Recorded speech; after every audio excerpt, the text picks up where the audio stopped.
I'm Kellen Marion, and welcome to STEM2Share.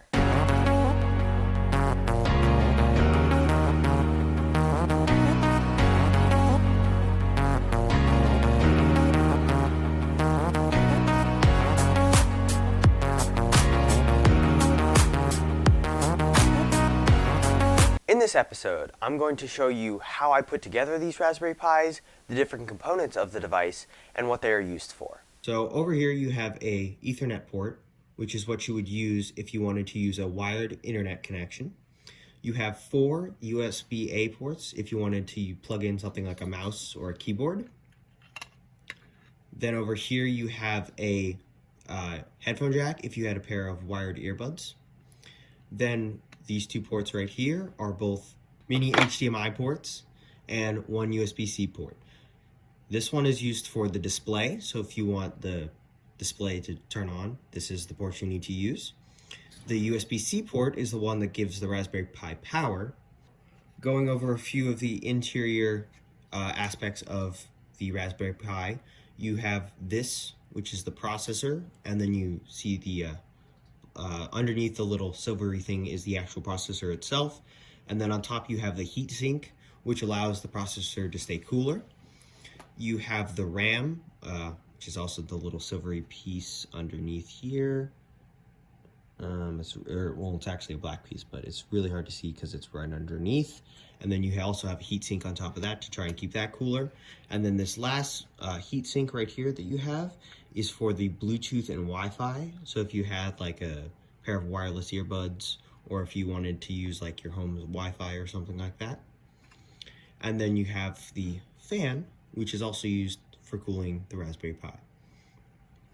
I'm gonna just close this up real quick and then move on to the more assembly-oriented part of the build. I put on the case properly by lining up the 4 pieces here. You have 4 little notches on the top here.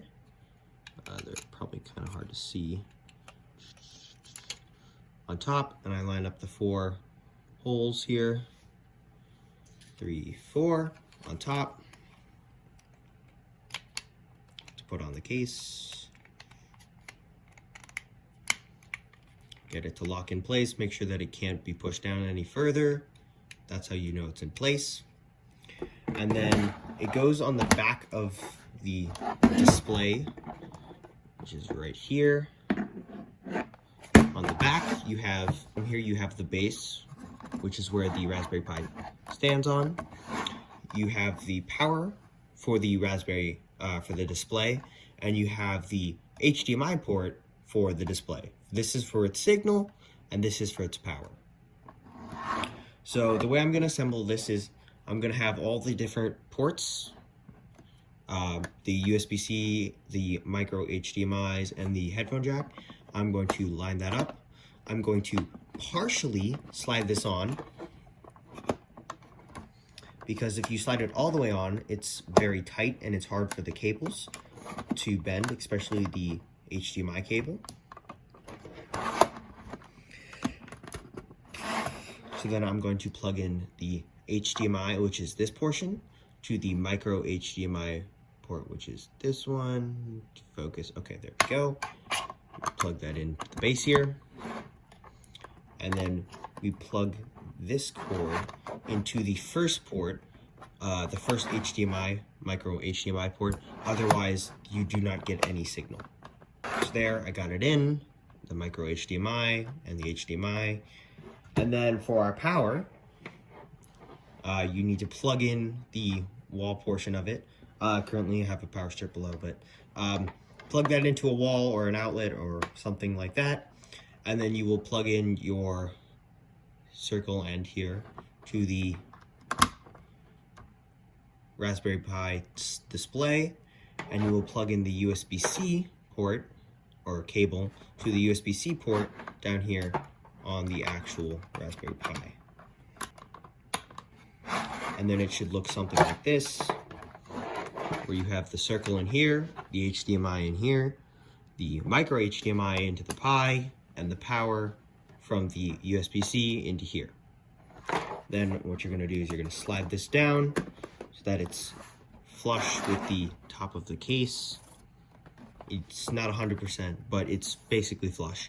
And then you have your Raspberry Pi attached to the case. Next, you want to go to your keyboard here. Keyboard. On the top, you will see a little on-off switch up here. You want to go over here to this back panel. On the far side, escape key is. You want to pop that off.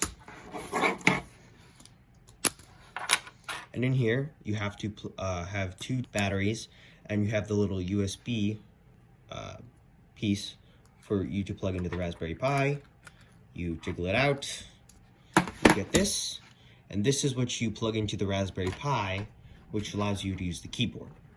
So you set that aside for a moment, you cover this back up, you make sure that the batteries are in properly, close that back up, put that down, and then on the back of the Raspberry Pi, you plug in the USB into the USB port, like so, and now you have connected your keyboard. You turn on your keyboard to make sure that it's on, and over here it's a little out of frame, but you have your mouse, you plug in the USB cable into here for the mouse. You are ready to start using the Pi. So on the cord over here, part of the power cord from the ports over here, the cable runs down to this little switch. You turn on that little switch. If you give it a moment, it will start to boot up. It will do a blue screen and then this screen, or it will just jump straight to the home screen. And if you give it a minute to boot up,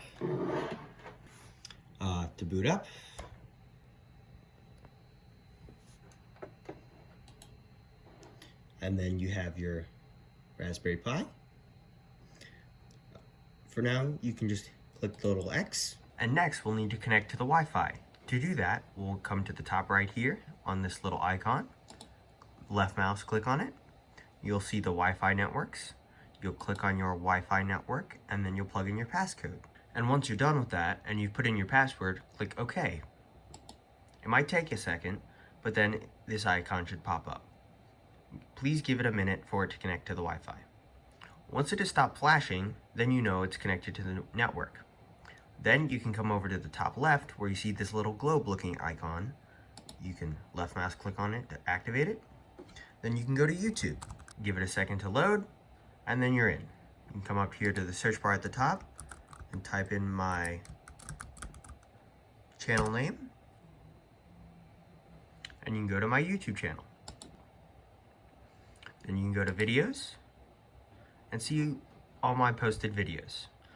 There will be more to come, but currently I'm working on them. And lastly, when you're done using the Pi, you can come over to the top left-hand corner and you can see a Raspberry at the top. You want to left mouse click on that, come down to shutdown, and click shutdown. It'll then give you this blue screen. Then on the power cable, you'll need to this switch, as shown earlier, to turn off the power. I really hope you enjoyed learning about the Raspberry Pi. Please follow me on Instagram and Twitter, and please subscribe to my YouTube channel. Check back because I'm going to be posting new videos. I hope this inspires you to learn more about STEM careers.